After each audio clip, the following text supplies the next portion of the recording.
Hello everyone, আসসালামু আলাইকুম। চলো বন্ধুরা, সবাই এস লেটার দিয়ে একটি সুন্দর গোলাপ ফুল এঁকে দেখাই।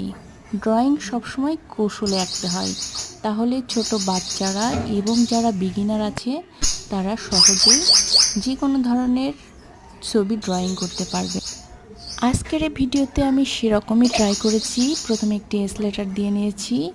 এস লেটার দিয়ে তারপরে গোলাপের পাপড়িগুলো সুন্দরভাবে আমি করে নিয়েছি। গোলাপের পাপড়িগুলো দিয়ে তারপর একটি বোটার সাহায্যে দুই পাশে দুইটি পাতা এঁকে নিয়েছি।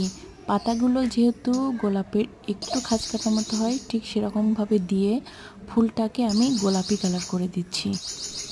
যে কোনো ছবি আঁকলে যতটা না সুন্দর দেখা যায়, সেটাতে যদি সুন্দরভাবে রং করা যায় তাহলে সেই ছবিটা অনেক বেশি ফুটে ওঠে।